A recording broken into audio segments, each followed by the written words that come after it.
Keir Starmer has resigned as UK Prime Minister, but the challenges facing his successor are daunting. A decade on from the historic Brexit vote, the country is going through prime ministers like Winston Churchill got through cigars, its debt is piling up, its society is more divided than ever, and it can't even find enough cash to strengthen its once mighty armed forces.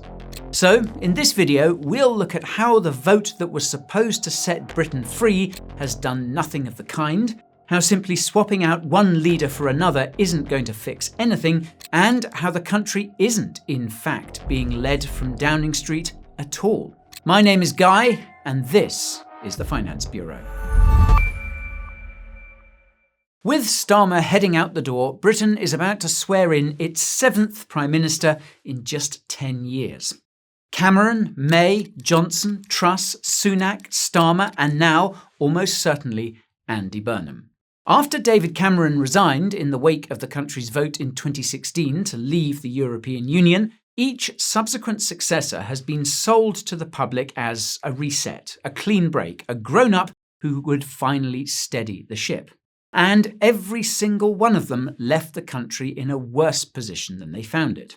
The public has duly taken note of this consistent run of failure, and a decade on from the Brexit referendum, polling now consistently shows that a majority of Britons, in some surveys up to 2/3, believe that leaving the EU was the wrong call. The Office for Budget Responsibility, or OBR, estimates that Brexit knocked around 4% off the long-run size of the economy, while academic work from the National Bureau of Economic Research puts the damage as high as 6 to 8%. In effect, the British economy is today somewhere between 4 and 8% smaller than it should be. But when Starmer fell this week, after losing around 1,500 councillors back in May, and after becoming, by some analysis, the most disliked Prime Minister since modern polling began, the establishment did what it always does. It reached for the next name. And that name is Andy Burnham. The prediction markets have the former Mayor of Greater Manchester at around 91% to become the next Labour leader and thus Prime Minister. He just won the Makerfield by-election with nearly 55% of the vote, easily seeing off a challenge from the insurgent Reform Party. His main rival, Wes Streeting, folded and backed him within hours of Starmer's resignation. So this is effectively a coronation, but it's being sold once again as change, when in fact it's looking like yet more of the same. Because Burnham has already committed to honouring Chancellor Rachel Reeves's existing fiscal rules. He's keeping the no tax rise pledge from Labour's 2024 election manifesto, and he's reportedly hiring the same establishment economic advisors, figures like Andy Haldane, the former Bank of England chief economist, and Jim O'Neill, formerly of Goldman Sachs. And he's doing all this for one specific reason: to reassure the markets. And that brings us to the single most important truth in British politics, the one nobody campaigning for your vote will admit. The real Prime Minister of the United Kingdom is the bond market. Allow me to explain. You see, when a government spends more than it raises in tax, it borrows the difference by selling bonds. In Britain, these are called gilts, which are basically just IOUs the government sells to investors, promising to pay them back later with interest. And the interest the government has to offer on those IOUs is set by the market, not by the Prime Minister, the Chancellor, or the Bank of England. So, the more nervous investors get about the UK, the higher the interest they demand, and the more it costs the country just to keep the lights on. And right now, the outlook isn't great. UK public sector debt has hit 95.1% of GDP, levels not seen since the aftermath of the Second World War. On some projections, it's heading north of 100% within just a few years.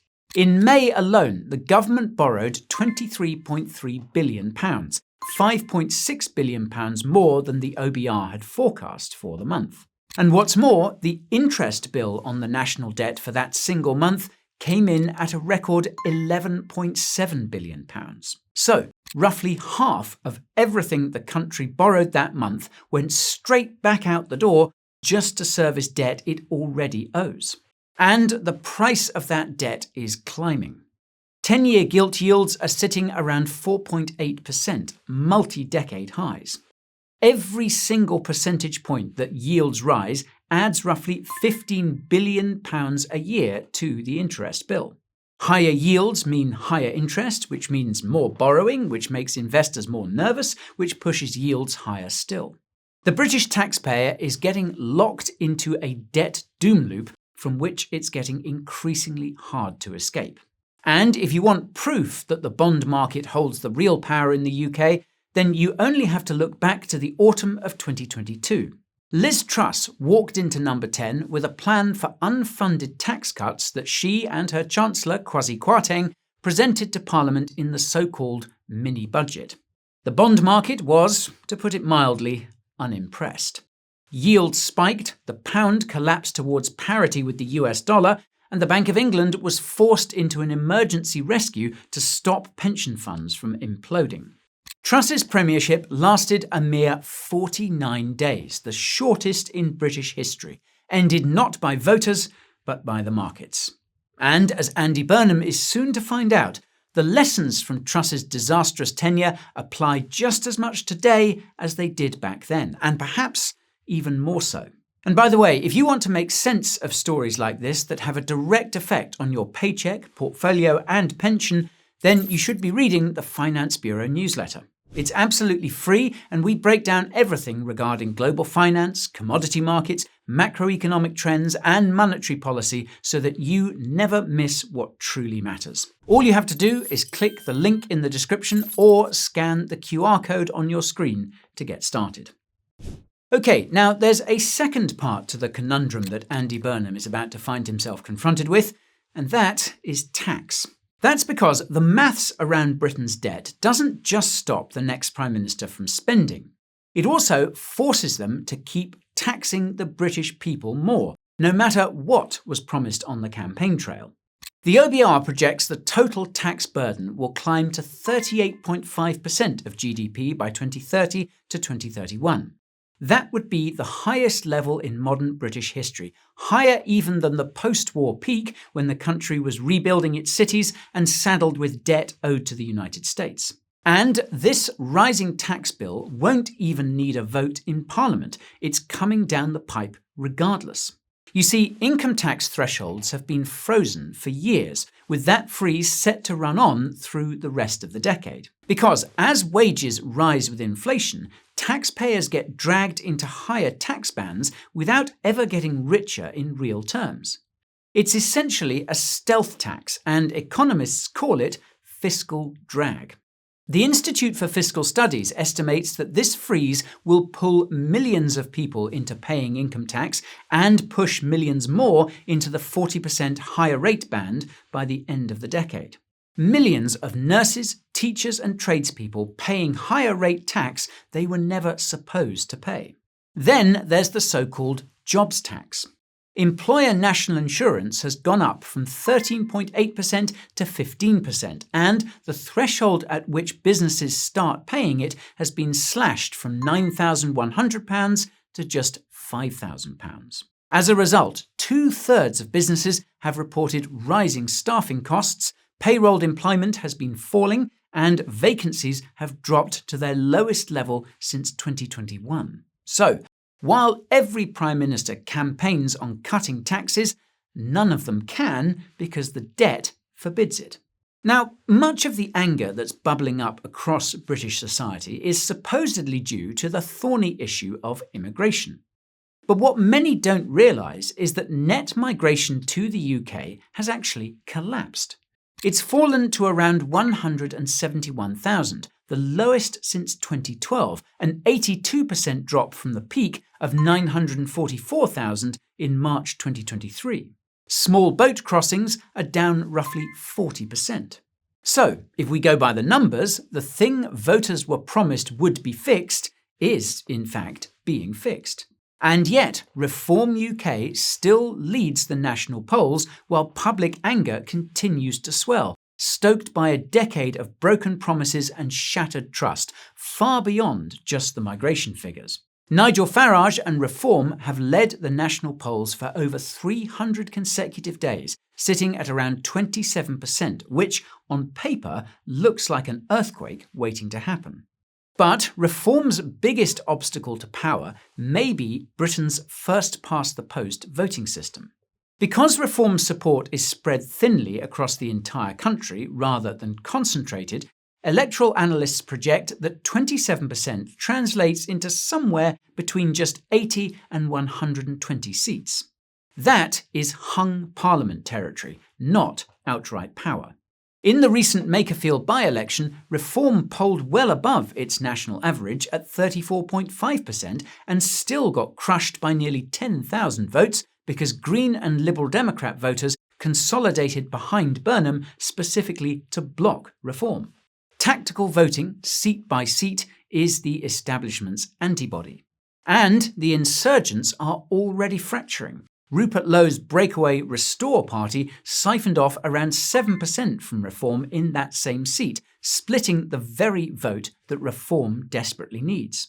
So, even with the old Conservative Labour duopoly fracturing, the system is constructed such that upstart parties from both ends of the political spectrum will still struggle to consolidate enough power to effect any sort of change. Which brings us to perhaps the overarching issue facing not just the UK, but many other dysfunctional democracies across the world. Everyone knows that things need to change and that carrying on down the same old road is not going to lead anywhere good. But the only way to break out of the debt doom loop is to dramatically scale back borrowing, and the only way to do that is to raise taxes or cut public services, or both. And no politician can expect to get elected by promising to tax more and spend less, because most voters aren't going to put a tick next to someone who's essentially promising to make their lives harder, even if they will supposedly get better further down the line.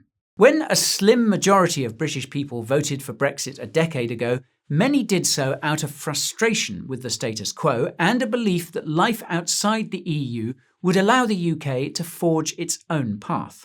That would, so the thinking went, allow for more public spending and less taxation, free from obligations to other countries.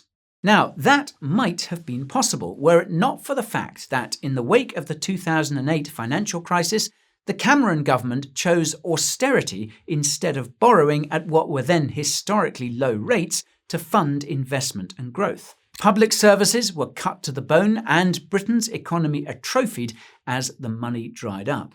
Now, those rates for borrowing are much, much higher, and Britain is in hock to the bond markets with no easy way out.